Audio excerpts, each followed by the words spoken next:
আসসালামু আলাইকুম ওয়া রাহমাতুল্লাহি ওয়া বারাকাতুহু। 1 মিনিট মাদ্রাসা ইউটিউব চ্যানেলে সম্মানিত দিনী ভাই বোনেরা, আশা করি আল্লাহ তাআলার অশেষ রহমতে আপনারা ভালো আছেন, সুস্থ আছেন। আলহামদুলিল্লাহ। আজকে ইসমে আজম বা মনের আশা পূরণের পরীক্ষিত, প্রমাণিত, কবুল হওয়া একটি দোয়া নিয়ে আলোচনা করব। এই ইসমে আজমের আমল অনেকেই করেন, কিন্তু অনেকে জানেন না কখন কিভাবে পড়বেন ইসমে আজম। তাহলে আপনার মনের নেক আশা ইনশাআল্লাহ পূরণ হয়ে যাবে। তাই অনুরোধ করছি ছোট্ট ভিডিওটি মনোযোগ দিয়ে সম্পূর্ণ দেখার। মানুষ অনেক সময় এমন কিছু কাজের মুখোমুখি হয় যখন তার সম্পাদনের সে কোনো উপায় বের করতে পারে না।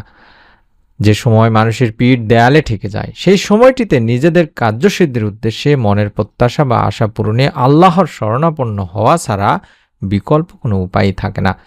এমন একটি আমলের কথা তুলে ধরেছেন প্রিয় নবী সাল্লাল্লাহু আলাইহি ওয়াসাল্লাম, আর তা হলো ইসমে আজমের আমল। কিন্তু কি সেই ইসমে আজম? হাদিসে বা ইসমে আজম সম্পর্কে কি বলেছেন বিশ্বনবী সাল্লাল্লাহু আলাইহি ওয়াসাল্লাম?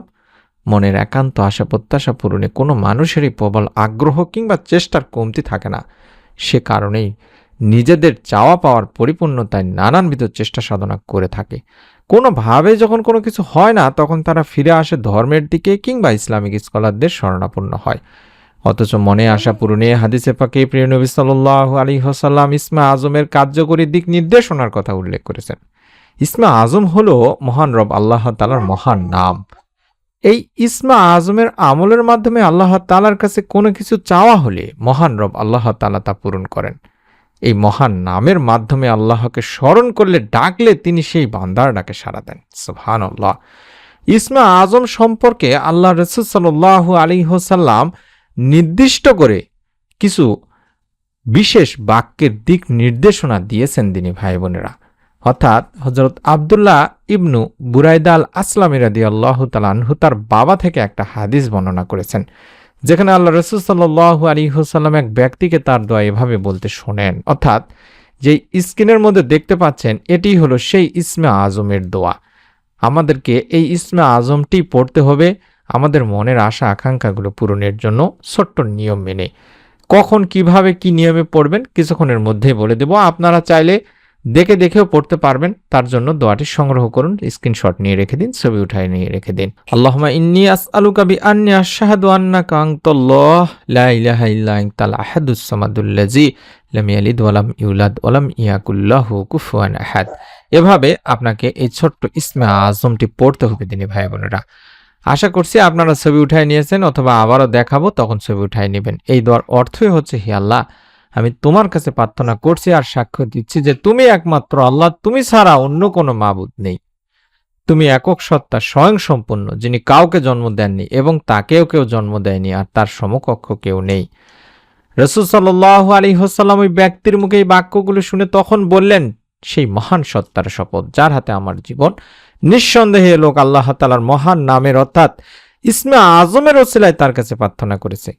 আর যে নামের ওসিলায় দোয়া করা হলে তিনি দোয়া কবুল করেন, এবং যে নামের ওসিলায় প্রার্থনা করা হলে তিনি দান করেন। তিরমিজি ইবনে মাজার হাদিস। অর্থাৎ এই হাদিসের আলোকেই তাবৎ দুনিয়ার অনেক হাদিস বিশারদ বলেছেন এটি হলো সেই দোয়া যেটিকে ইসমে আজম বলা হয়। হাদিসের বিখ্যাত ব্যাখ্যা গ্রন্থ ফতহুল বারিতে আল্লামা ইবনে হাজার আশকালানী রাহমাতুল্লাহি আলাইহি এই হাদিসটিকে তাই ইসমে আজমের সবচাইতে নির্ভরযোগ্য ও বিশুদ্ধ হাদিস হিসেবে আখ্যায়িত করেছেন। তাই এই ইসমে আজম পড়ে আল্লাহ তাআলার কাছে মনের আশা আকাঙ্ক্ষা পূরণের দোয়া করলে অবশ্যই মহান রব আল্লাহ বান্দার সেই মনের ভালো আশা ও কল্যাণকর আশাগুলো পূরণ করে দেবেন। আমাদের উচিত হবে দিনী ভাই বোনেরা, নিজেদের যার একান্ত কল্যাণকর চাওয়া পাওয়াগুলো পূরণের জন্য আল্লাহ তাআলারই প্রতি আন্তরিকতা, ভালোবাসা, শ্রদ্ধা, বিশ্বাস, ভক্তি ও আস্থা ভরসা রেখে সংক্ষেপে এই ছোট্ট ইসমে আজমের আমলটি করা, মহান রব আল্লাহকে ডেকে মনের চাওয়া পাওয়াগুলো পূরণের জন্য আবেদন করা। আমি আমার দিনী ভাই বোনদের কাছে অনুরোধ করব, কার কি মনে নেক আশা আছে আপনি ভালো জানেন। এই ইসমে আজম পরে আল্লাহ তাআলার কাছে বলুন, রব্বুল আলামিন আপনার আশা ইনশাআল্লাহ পূরণ করেই দেবেন। হতে পারে আপনার নেক সন্তান প্রয়োজন, ভালো রেজাল্ট প্রয়োজন, কিংবা জীবনসঙ্গী প্রয়োজন। উত্তম জীবনসঙ্গীর জন্য হলেও আপনারা আমলটি করতে পারেন। পরিবার সংসারে রিজিকে বরকত লাভের জন্য আমলটি করতে পারেন। শান্তির জন্য আমলটি করতে পারেন। আমলটি করার চেষ্টা করবেন যে সময়গুলোতে দোয়া কবুল হয় সেই সময়গুলোতে। শেষ রাতে আমল করতে পারেন। শেষ রাত বলতে তাহাজ্জুদের সময়, যেটা বাংলাদেশে রাত 3টা থেকে ফজরের আগ পর্যন্ত, কারণ এই সময়ের দোয়া আল্লাহ তাআলা কবুল করে থাকেন তিনি ভাই বোনেরা। রাতের তৃতীয়াংশের ইবাদতের কথা কোরআন ও হাদিসের বিভিন্ন স্থানে নির্দেশিত হয়েছে। বলা হয়েছে এই সময় আল্লাহ তাআলা বান্দার ডাকে অধিক সাড়া দেন। তিনি বান্দাকে অনুপ্রাণিত করতে থাকেন, তাকে ডাকতে বলেন, তার ইবাদত করে তার নৈকট্য লাভের আহ্বান করেন।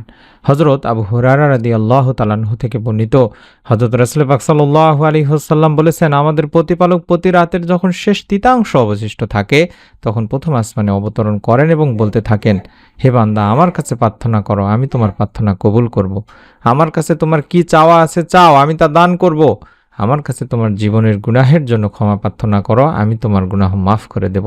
এটি বুখারী শরীফের একটি হাদিস। তাই এই সময়ে আমল করতে পারলে সবচেয়ে ভালো দিনী ভাই বোনেরা। চেষ্টা করবেন রাতের শেষ তৃতীয়াংশে ঘুম থেকে উঠে ওযু করে 2 রাকাত নামাজ আদায় করে বা 4 রাকাত নামাজ আদায় করে কয়েকবার দরুদ ও ইস্তেগফার পড়ে নেবেন আগে। চাইলে আল্লাহুম্মা সাল্লি ওয়া সাল্লিম আলা নবিয়িনা মুহাম্মদ, আল্লাহুম্মা সাল্লি ওয়া সাল্লিম আলা নবিয়িনা মুহাম্মদ, আল্লাহুম্মা সাল্লি ওয়া সাল্লিম আলা নবিয়িনা মুহাম্মদ, এই ছোট্ট দরুদটি অন্তত 11 বার পড়ে নেওয়ার পরে ইসমে আজমের এই দোয়াটি মাত্র 2 থেকে 3 বার পাঠ করবেন। আল্লাহুম্মা ইন্নী আসআলুকা বিআন্নী আশহাদু আন্নাকা আনতাল্লাহ লা ইলাহা ইল্লা আনতাল আহাদুস সামাদুল্লাযী লাম ইয়ালিদ ওয়া লাম ইউলাদ ওয়া লাম ইয়াকুল লাহু কুফুয়ান আহাদ। এভাবে 2-3 বার পাঠ করে দুখানা হাত তুলে আল্লাহ তাআলার কাছে আপনার মনের যত আশা আকাঙ্ক্ষা আছে সেগুলো বলবেন। আল্লাহ তাআলা চাহে তো ইনশাআল্লাহ এই আমলের ওসিলায় আপনার মনের আশা পূরণ করে দেবেন। মনের মধ্যে বিশ্বাস নিয়ে একবার হলো আমলটি করুন। আপনি আপনার নিকট আত্মীয়স্বজনদের কাছে ভিডিওটি শেয়ার করে দিন। নতুন ভিডিও পাওয়ার জন্য অবশ্যই চ্যানেলটি সাবস্ক্রাইব করে রাখতে ভুলবেন না। সকলে ভালো থাকুন, সুস্থ থাকুন। আসসালামু আলাইকুম ওয়া রাহমাতুল্লাহ।